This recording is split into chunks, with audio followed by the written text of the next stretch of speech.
내일 6월 27일은 개정된 정부조직법이 시행이 돼서 보건복지부가 담당해왔던 보육 관련 업무가 교육부로 이관되는 일원화되는 날입니다. 이제 부처가 이제 통합이 되어서 유보 통합에 오랜 그 갈등의 시간이 있었지만 이제 유보 통합의 새 역사를 쓰는 그런 중요한 순간인 것 같습니다. 그런데 현장에서는 굉장히 많은 우려들이 제기가 되고 있습니다. 보육과 유치원 현장에서는 좀 소통이 부족하다 이런 이야기들이 많이 제기가 되고 있습니다. 지방자치단체와 교육청도 비슷한 것 같습니다. 시도와 또 시군구의 어떤 보육 관련한 예산들이 어떠한 방식으로 또 시도 교육청에 이관이 되는지 구체성도 제시가 되지 않고 있어서 굉장히 걱정을 많이 하고 있습니다. 오늘 보건복지위원회, 국회 보건복지위원회와 또 교육위원회 민주당 의원들은 그 유보통합 과정에서 꼭 반드시 담겨야 될 내용들을 저희가 오늘 기자회견을 통해서 말씀드리고자 합니다. 유보통합은 정말 영유아와 또 부모 그리고 또 보육과 유아교육의 현장에 계신 많은 분들의 이야기가 잘 소통이 되면서 추진되어야 한다고 생각합니다. 그래서 교사의 자격 문제라든지 처우 개선 문제, 또 국가 재정의 투자 계획 문제, 여러 가지 그 예산 이관 방안들이 논의가 돼야 될 것 같습니다. 오늘 저희가 그 입장문을 두 분의 간사님을 통해서 듣도록 하겠습니다. 더불어민주당 국회 복지위 교육위 공동 기자회견. 윤석열 정부의 유보통합 졸속 추진을 규탄하며 양질의 보육 교육 서비스 제공 방안 마련을 촉구한다. 내일 개정 정부조직법이 시행됨에 따라 보건복지부가 담당해온 보육 관련 업무가 교육부로 이관되어 일원화되고 내년부터 유보통합이 본격적으로 시행될 예정입니다. 윤석열 정부가 유보통합 추진을 발표한 지 1년 반이 지나가고 유보통합 전면 시행이 바로 코앞입니다. 그런데도 아직까지 윤석열 정부는 유보통합에 대한 구체적인 이행 방안을 제시하지 못한 채 현장의 혼란과 갈등만 유발시키고 있습니다. 과연 정부가 유보통합 정책을 제대로 추진하려는 의지가 있는지 의문입니다. 유보통합은 윤석열 정부의 저출산 정책 5대 핵심 과제 중 하나로 모든 영유아에게 양질의 보육, 교육 서비스를 제공하는 것을 목표로 하고 있습니다. 하지만 윤석열 정부가 현재까지 유보통합을 졸속으로 추진하고 있어 양질의 보육, 교육 서비스 제공 목표를 달성하기 어려울 것이라는 전망이 지배적입니다. 이에 더불어민주당 국회 보건복지위원회와 교육위원회 소속 국회의원 일동은 유보통합이라는 중차대한 과제를 졸속으로 추진하고 있는 무책임한 윤석열 정부의 깊은 유감을 표하며 빠른 시일 내 구체적인 유보통합 실행 방안을 발표할 것을 촉구합니다.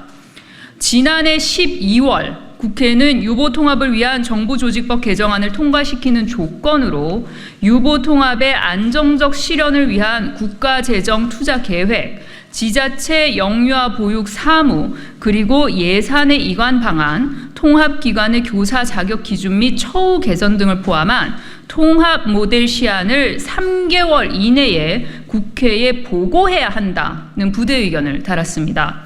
하지만 지난 3월 국회에 보고한 자료에는 약속했던 구체적인 이행 방안 없이 원론적인 수준의 내용만 담겨 정부조직법을 통과시켜준 국회와 더불어 부모, 유치원, 어린이집 관계자들을 우롱한 빈 껍데기에 불과했습니다.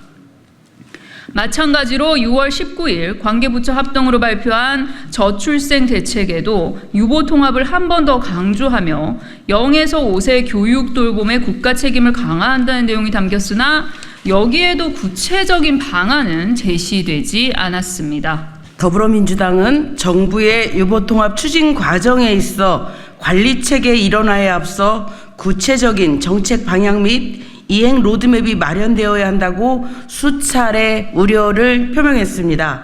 하지만 이를 무시하고 유보통합 추진의 가장 큰 난제인 교사 자격 양성체계 그리고 재원 마련, 처우 문제 등에는 손도 대지 않은 채 성급하게 관리체계 통합부터 한 결과 현장의 불필요한 혼란과 갈등만 깊어지고 있는 상황입니다.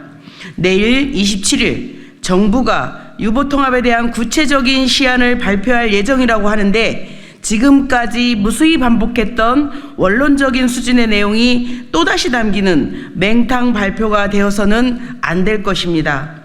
교사의 자격 기준과 처우 개선을 포함한 세부 추진 계획이 반드시 담겨야 하며 상향 평준화가 되어야 한다는 대원칙이 지켜져야 합니다. 부모의 비용 부담을 줄이고 구체적인 추가 재원 확보가 전제된 유보통합 발표여야 합니다.